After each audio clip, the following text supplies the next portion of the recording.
58 ans, Céline Dion revient au centre de toutes les attentions.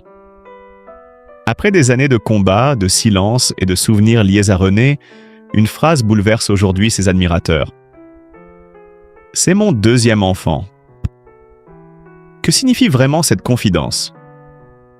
Parle-t-elle d'un nouveau bonheur, d'un amour retrouvé, ou d'un chapitre que personne n'avait vu venir? Dans cette vidéo, nous allons suivre les signes, les émotions et les détails qui entourent ce moment rare, pour comprendre pourquoi Céline semble enfin sourire autrement. Je continue en gardant une formulation prudente, car aucune source fiable ne confirme publiquement l'existence d'un nouveau compagnon ou d'un deuxième enfant au sens littéral. Voici une version exploitable pour vidéo, dramatique mais sûre. Ce qui frappe d'abord, c'est le contraste. Céline Dion, née le 30 mars 1968 à Charlemagne, au Québec, a construit sa vie sous les projecteurs. Mais ses plus grands bouleversements se sont souvent joués loin de la scène. Dans les coulisses, il y a eu René Angélil, l'homme qui l'a découverte, accompagné, épousé à Montréal en 1994, puis quitté tragiquement le 14 janvier 2016. Et depuis ce jour, chaque apparition de Céline semble porter une question silencieuse. Comment aimer encore quand on a déjà tout donné? Alors, lorsque cette phrase circule, « c'est mon deuxième enfant », elle résonne comme un secret. Non pas forcément comme l'annonce d'une naissance, car Céline est déjà mère de 3 garçons.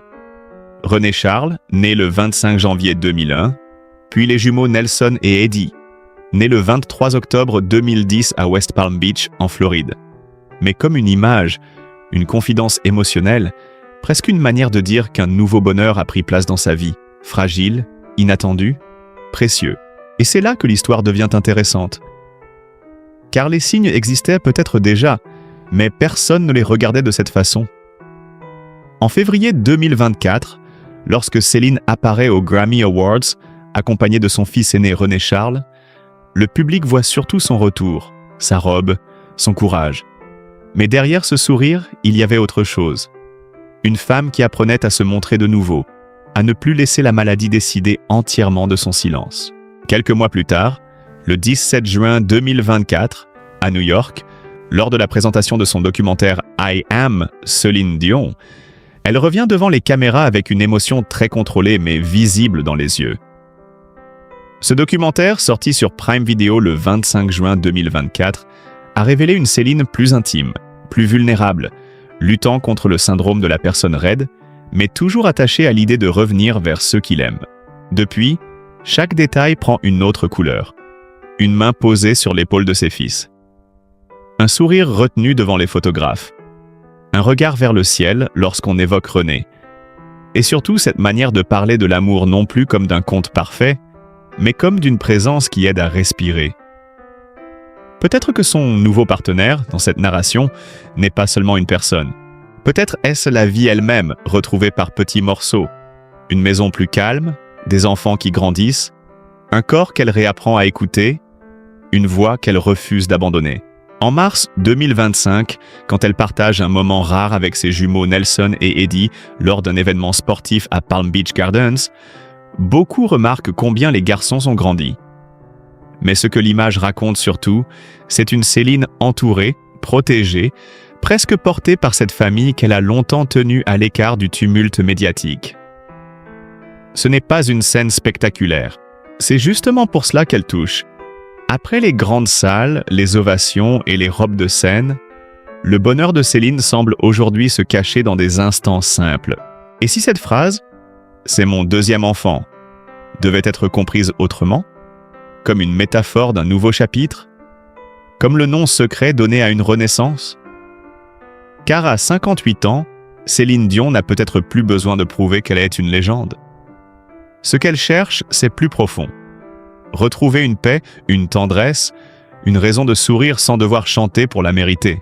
C'est peut-être cela, le vrai moment de bonheur dont tout le monde parle. Non pas un scandale, non pas une révélation tapageuse, mais la découverte d'une femme qui, après avoir tant perdu, commence doucement à se réautoriser à vivre. Pourtant, ce qui rend ce moment si troublant, c'est qu'il ne tombe pas du ciel. Chez Céline Dion, rien n'a jamais été complètement séparé. La scène, la famille, l'amour, la douleur, tout se répond. Quand elle évoque ce bonheur comme si elle parlait d'un deuxième enfant, il faut l'entendre avec prudence, presque comme une phrase de cœur. Car publiquement, Céline est mère de 3 garçons. René Charles, né en 2001, puis Nelson et Eddie, ses jumeaux nés en 2010. Une étape que son propre site officiel présente comme sa seconde grossesse. Mais dans la vie d'une femme comme elle, certains mots dépassent leur sens habituel. Un enfant, ce n'est pas seulement une naissance. Cela peut être une renaissance, un projet, une présence. Un amour qui arrive au moment où l'on croyait ne plus avoir la force d'ouvrir la porte. Et c'est exactement cette idée qui bouleverse les admirateurs. À 58 ans, après les années d'absence, les traitements, les annulations et les larmes retenues, Céline semble protéger un bonheur nouveau avec la même pudeur qu'une mère protège un nouveau-né. Il faut revenir à Las Vegas, à cette maison devenue refuge, loin du vacarme des tournées. Depuis l'interruption de sa tournée Courage, après ses derniers concerts des 7 et 8 mars 2020 à Newark, dans le New Jersey, Céline a vécu une forme de retrait forcé. En décembre 2022, elle a révélé souffrir du syndrome de la personne raide, une maladie rare qui l'empêchait de remonter sur scène comme avant. Là, derrière les murs silencieux, ce ne sont plus les applaudissements qui rythment ses journées, mais les exercices, les rendez-vous médicaux, les moments de fatigue, et surtout les regards de ses fils. C'est peut-être là que les premiers signes étaient visibles. En mars 2024, lorsqu'elle partage une photo avec ses 3 garçons pour la journée de sensibilisation au syndrome de la personne raide, elle ne montre pas une star en train de faire une annonce. Elle montre une mère qui s'accroche. People rapporte qu'elle a parlé de l'amour de sa famille, de ses enfants, de ses fans et de son équipe comme d'un soutien essentiel dans cette épreuve. Et parfois, dans ces phrases simples, on n'entend plus que de la gratitude. On entend quelqu'un qui a recommencé à croire que la vie pouvait encore lui offrir quelque chose. Puis est arrivée cette apparition à New York, le 17 juin 2024, lors de la projection du documentaire I Am, Céline Dion. Les caméras étaient là, les photographes aussi, mais son visage racontait une histoire plus intime. Elle ne cherchait pas à prouver qu'elle était invincible. Elle acceptait au contraire d'être vue dans sa fragilité. Le documentaire, disponible sur Prime Video, a montré cette lutte sans maquillage, avec la maladie, la voix, le corps, la peur de ne plus pouvoir chanter comme avant. Et pourtant, au milieu de cette vérité dure, il y avait une chose presque lumineuse. Céline ne parlait pas comme une femme terminée, mais comme une femme en reconstruction. Alors, quand certains évoquent aujourd'hui un nouveau partenaire de vie, il ne faut pas forcément imaginer une révélation spectaculaire, un tapis rouge main dans la main, ou une déclaration organisée devant les médias. Chez Céline, le véritable compagnon de ce nouveau chapitre semble d'abord être la vie retrouvée elle-même. Cette présence discrète peut prendre plusieurs visages. Ses fils devenus plus grands, l'équipe qui l'entoure, la musique qui revient doucement, ou cette force intérieure qu'elle croyait peut-être épuisée. Voilà pourquoi l'expression « mon deuxième enfant » frappe si fort. Elle donne à ce bonheur la valeur de quelque chose qu'on nourrit, qu'on protège, qu'on regarde grandir jour après jour. Et il y avait déjà des indices. Sa façon de parler moins de performance et davantage de paix. Son regard lorsqu'elle évoque René, non plus seulement dans la douleur, mais comme une présence qui l'accompagne encore. Sa volonté de ne pas disparaître, même lorsque le corps impose des limites. À Notre-Dame de Montréal, en 1994, elle avait juré son amour à René. À Las Vegas, pendant des années, elle avait chanté comme si chaque note était une promesse. Aujourd'hui, ce n'est plus la même promesse. Ce n'est plus seulement « je chanterai pour vous », c'est peut-être « je vais continuer à vivre ». Dans cette histoire, le détail le plus émouvant n'est donc pas une annonce officielle, ni même une rumeur. C'est cette transformation lente. Céline Dion, longtemps associée à la grandeur, aux robes de scène, aux records, et à cette voix qui semblait pouvoir traverser les océans, apparaît soudain comme une femme qui redécouvre les petites joies. Un dîner en famille, une main posée sur l'épaule d'un fils, un sourire devant une caméra, vite retenu, comme si elle avait peur qu'on lui vole ce moment. Et derrière ce sourire, une question reste suspendue. Ce bonheur qu'elle appelle presque comme un enfant, jusqu'où va-t-il la conduire maintenant? Et c'est précisément à partir de là que le récit prend une dimension presque cinématographique. Parce qu'après avoir longtemps vécu sous le poids des souvenirs, Céline n'a pas choisi de revenir dans le bruit, mais dans un symbole. le 26 juillet 2024, à Paris, sous la pluie, devant la Tour Eiffel, elle chante l'hymne à l'amour d'Édith Piaf. Ce n'était pas seulement une performance, c'était un message. Les Jeux Olympiques ont présenté ce moment comme son premier retour en direct depuis 2022. Et le public a compris qu'il ne regardait pas une simple chanteuse, mais une femme qui reprenait doucement possession de sa propre histoire. Ce soir-là, certains ont vu une diva, d'autres ont vu une survivante. Mais ceux qui connaissent vraiment son parcours ont peut-être vu autre chose. Une mère intérieure qui tenait contre elle ce nouvel enfant, symbolique, ce bonheur fragile né après les années les plus dures. Car lorsqu'une femme traverse la maladie, l'absence, le deuil et le silence, le moindre retour à la lumière devient presque une naissance. Céline ne criait pas « Regardez-moi », elle semblait plutôt dire « Je suis encore là ». Et les signes, aujourd'hui, se relisent différemment. Pendant longtemps, chaque homme aperçu près d'elle a déclenché des rumeurs. En 2019 déjà, lors de la période où l'on parlait beaucoup de Pepe Muñoz, Céline avait dû préciser que leur lien était une amitié, pas une romance. Elle avait même insisté sur le fait qu'elle était célibataire, demandant qu'on ne transforme pas chaque geste tendre en histoire d'amour. Ce détail est important parce qu'il montre une chose. Céline sait protéger son intimité. Si elle parle un jour d'un bonheur nouveau, elle ne le fera jamais comme une star qui cherche le scandale, mais comme une femme qui choisit soigneusement les mots. Voilà pourquoi l'expression « c'est mon deuxième enfant » frappe si fort. Elle peut évoquer moins une annonce littérale qu'un attachement immense, presque maternel, à ce nouveau chapitre de vie. Un chapitre qu'elle nourrit avec patience, comme on apprend à marcher après une longue chute. Et dans ce nouveau chapitre, il y a une présence différente. Pas forcément un homme que l'on nomme, pas forcément un visage que l'on montre, mais une énergie, une compagnie, une tendresse qui l'aide à sortir du tunnel. Le 5 janvier 2026, un autre petit signe a fait sourire ses admirateurs. Céline s'est officiellement lancée sur TikTok avec humour en expliquant que ses enfants et son équipe l'avaient poussée vers ce monde nouveau. Elle plaisantait sur le fait de devenir cool, mais derrière cette légèreté se cachait peut-être une vérité plus profonde. Céline recommençait à jouer avec la vie, à accepter de se montrer autrement, sans robe de gala, sans orchestre, sans grande annonce dramatique. Et puis, il y a eu son 58e anniversaire, le 30 mars 2026. Ce jour-là, selon l'Associated Press, elle a annoncé une résidence limitée à Paris La Défense Arena, prévue du 12 septembre au 14 octobre 2026, avec 10 concerts. Le message a été filmé sous la Tour Eiffel, comme si Paris était devenu le décor de sa reconstruction. Ce n'est pas anodin. Après avoir tant chanté l'amour dans le monde entier, Céline choisit encore Paris, la ville où l'amour devient presque un langage public, pour dire qu'elle se sent assez forte pour revenir. Alors quand on parle d'un partenaire de vie, il faut peut-être entendre ce mot avec plus de profondeur. Ce partenaire, c'est peut-être cette nouvelle discipline quotidienne, cette équipe médicale qui l'accompagne, ces enfants qui la font rire avec les codes d'une génération qu'elle découvre, ce public qui ne l'a pas oublié. Et peut-être aussi, dans l'ombre, une présence affective dont elle préfère ne rien révéler tant que son cœur n'est pas prêt à l'exposer au monde. Car Céline Dion a toujours aimé intensément, mais elle n'a jamais aimé bruyamment. Même au sommet de sa gloire, quelque chose chez elle restait très familial, très québécois, presque pudique. Elle pouvait remplir le Colosseum du César Palace ou faire trembler les plus grandes salles d'Europe. Mais lorsqu'il s'agissait de ses blessures, elle redevenait cette fille de Charlemagne qui baisse un peu la voix avant de dire ce qui compte vraiment. Et c'est peut-être cela que les fans ressentent aujourd'hui.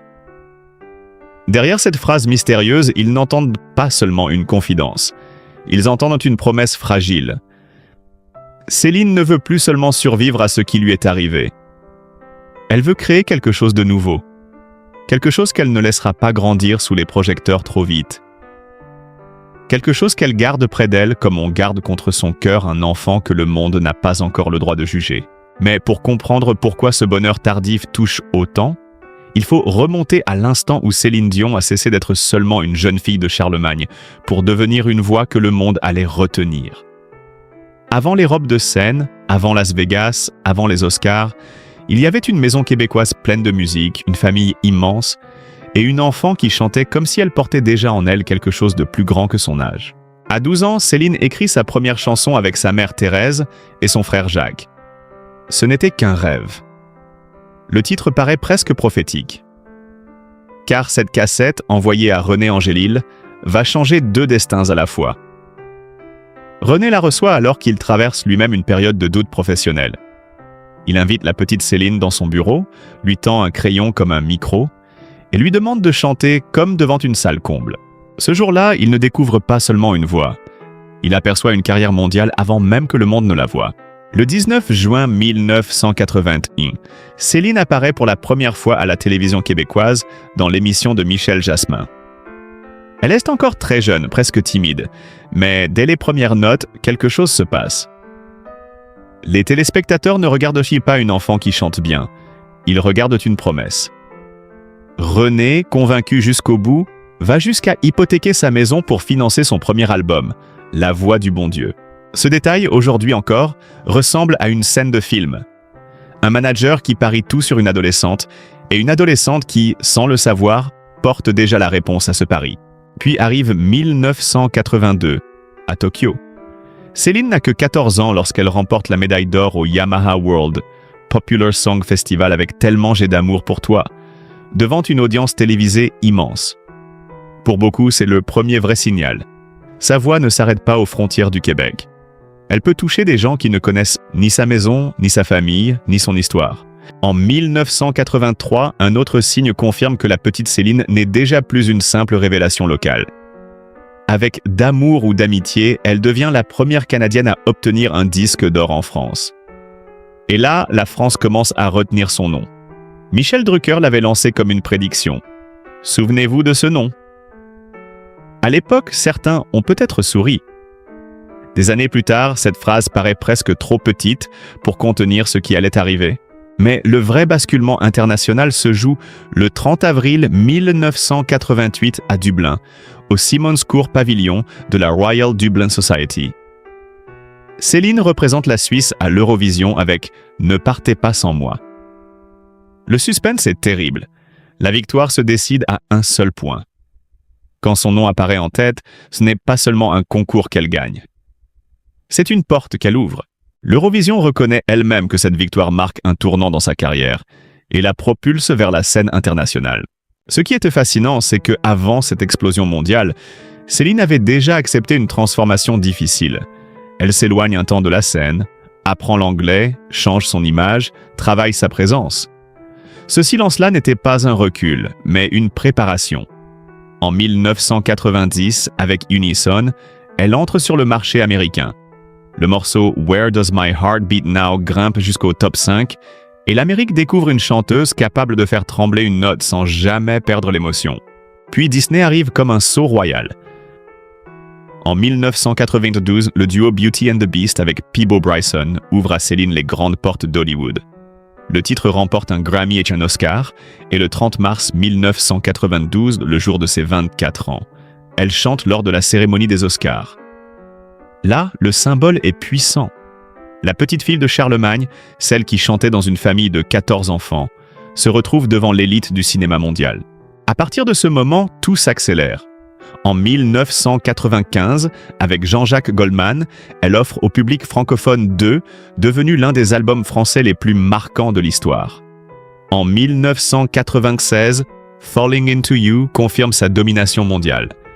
Et le 19 juillet 1996, aux Jeux Olympiques d'Atlanta, Céline chante « The Power of the Dream » devant des milliards de téléspectateurs. Ce n'est plus une ascension, c'est une consécration. Alors, lorsque l'on regarde aujourd'hui Céline à 58 ans, avec ce bonheur fragile qu'elle semble protéger comme un deuxième enfant symbolique, on comprend mieux pourquoi chaque sourire porte autant de poids. Cette femme n'a pas seulement connu la célébrité, elle l'a construite étape par étape, parfois au prix du silence, de la discipline et de sacrifices invisibles. Et derrière chaque triomphe, il y avait déjà ce même fil conducteur. Céline ne cherchait pas seulement à être célèbre, elle cherchait à être digne de la confiance qu'on avait placée en elle. D'abord sa mère, puis René, puis tout un public qui n'allait plus jamais la quitter. Et si cette ascension paraît aujourd'hui presque écrite d'avance, son point de départ, lui, n'avait rien d'un conte doré. Avant les studios, avant les grandes salles, avant les regards du monde entier, Céline Dion grandit à Charlemagne, une petite ville québécoise située à environ 50 km de Montréal. Elle naît le 30 mars 1968, dernière d'une fratrie de 14 enfants, dans une famille modeste où l'argent manque souvent, mais où la musique remplit chaque pièce comme une seconde respiration. Son père, Adhémar Dion, est boucher. Sa mère, Thérèse Tanguay, tient la maison avec une énergie que Céline évoquera plus tard avec une immense tendresse. La maison n'était pas grande. Elle était pleine, bruyante, vivante, parfois étouffante mais jamais froide. On y partageait les chambres, les repas, les vêtements, les rêves. Le site officiel de Céline rappelle même un détail devenu presque légendaire. Bébé, faute de place, la petite dernière aurait dormi dans un tiroir. Ce n'est pas une image inventée pour faire pleurer le public. C'est un symbole de cette enfance où l'on faisait avec ce qu'on avait, sans jamais laisser la pauvreté voler la chaleur familiale. Dans cette maison, personne ne parlait encore de carrière mondiale. On chantait parce que c'était naturel. Les frères et sœurs prenaient les instruments, les voix se mêlaient, les adultes riaient, les enfants apprenaient sans même s'en rendre compte. Céline n'a pas grandi dans le silence d'une école de musique prestigieuse, mais dans le désordre tendre d'une famille où chaque soirée pouvait devenir un petit concert. Son père jouait de l'accordéon, sa mère du violon, et autour d'eux, les enfants Dion formaient déjà une sorte de chœur familial. Pourtant, derrière cette ambiance chaleureuse, il y avait aussi les blessures discrètes. Céline n'était pas l'enfant la plus sûre d'elle. À l'école, son apparence, sa maigreur, ses dents, son air fragile pouvaient attirer les moqueries. Elle dira plus tard qu'elle n'aimait pas vraiment l'école, parce que son vrai monde était ailleurs. Dans la musique, dans le sous-sol familial, dans les répétitions improvisées avec ses frères et sœurs. C'est peut-être là qu'un premier signe apparaît, un signe qu'on comprend mieux aujourd'hui. Céline ne cherchait pas à fuir le réel, elle cherchait l'endroit où elle pouvait enfin respirer. Et cet endroit souvent était le petit bar familial, le vieux baril. Ce n'était pas une scène luxueuse, pas un théâtre parisien, pas Las Vegas. C'était un lieu simple avec des clients de passage, des tables serrées, une atmosphère populaire. Mais pour une enfant comme Céline, c'était déjà une école de scène. Elle y observe les regards, les silences, les réactions. Elle comprend très tôt qu'une chanson n'est pas seulement une suite de notes. C'est une façon de retenir les gens, de leur faire oublier pendant quelques minutes leurs soucis, leur fatigue, leur journée. Le 13 août 1973, lors du mariage de son frère Michel, Céline chante en public alors qu'elle n'a que 5 ans. La scène est familiale, presque intime, mais ceux qui l'entendent sentent déjà quelque chose de différent. Pas seulement une jolie voix d'enfant, mais une intensité étrange, comme si chaque phrase sortait d'un endroit plus profond que son âge. Ce détail, longtemps raconté comme une anecdote attendrissante, prend aujourd'hui une couleur nouvelle. Avant même de savoir lire une carrière, Céline savait déjà transmettre une émotion. Son enfance difficile n'a donc pas été seulement faite de manque. Elle a aussi été faite d'apprentissage invisible. Elle a appris à attendre son tour dans une grande famille, à écouter avant de parler, à chanter plus fort pour exister mais sans écraser les autres. À comprendre que l'amour peut être immense même quand les moyens sont petits. Et peut-être que c'est pour cela que, des décennies plus tard, lorsqu'elle parle d'un bonheur fragile comme d'un enfant à protéger, ces mots semblent venir de très loin. Car la petite fille de Charlemagne savait déjà ce que signifiait protéger quelque chose de précieux dans un monde trop grand. Elle avait vu sa mère compter, organiser, consoler. Elle avait vu son père travailler pour nourrir cette famille immense. Elle avait vu ses frères et sœurs transformer une maison modeste en refuge sonore. Alors, quand le destin a frappé à la porte sous la forme d'une cassette envoyée à René Angélil, Céline n'est pas partie de rien. Elle est partie de tout ce que cette enfance lui avait donné en secret. La patience, la foi, la discipline, et cette capacité rare à chanter comme si chaque note devait remercier quelqu'un. À ce stade de son histoire, il devient impossible de séparer Céline Dion de ceux qui ont façonné son cœur. Car derrière la chanteuse mondiale, il y a toujours eu une fille, une épouse, puis une mère. Une femme qui, même entourée de millions de spectateurs, a souvent semblé chercher d'abord le regard des siens avant celui des caméras. Ses parents, Thérèse Tanguay et Adhémar Dion, n'étaient là pas seulement les témoins de son destin. Ils en étaient les racines. Adhémar, discret, travailleur, représentait cette solidité québécoise qui parle peu, mais protège beaucoup. Thérèse, elle, avait cette intuition presque maternelle avant l'heure. Elle entendait dans la voix de sa dernière fille quelque chose qu'il ne fallait surtout pas étouffer. Le site officiel de Céline rappelle que la famille vivait modestement à Charlemagne, mais dans une maison pleine d'amour, au milieu de 14 enfants. Alors avant de continuer, prenons un instant pour regarder Céline Dion, non pas comme une icône intouchable, mais comme une femme qui a beaucoup donné, beaucoup perdu, et qui essaye encore de tenir debout avec dignité. Derrière les lumières, les robes magnifiques et cette voix que le monde entier connaît, il y a une mère, une fille, une veuve, une artiste qui a traversé des épreuves profondes sans jamais transformer sa douleur en plainte publique. Céline nous rappelle que même les personnes les plus admirées peuvent connaître la fatigue, la peur, le manque et le silence. Et peut-être que c'est justement pour cela qu'elle touche autant, parce qu'elle ne représente pas seulement la réussite, elle représente aussi le courage de recommencer, même quand le corps tremble, même quand le cœur garde des cicatrices. Si cette histoire vous a ému, si vous avez grandi avec ces chansons, ou si vous respectez simplement le parcours d'une femme qui continue d'avancer malgré tout, laissez un petit « j'aime ». Ce geste peut paraître simple, mais il aide cette vidéo à toucher davantage de personnes qui, elles aussi, ont besoin d'un peu d'espoir aujourd'hui.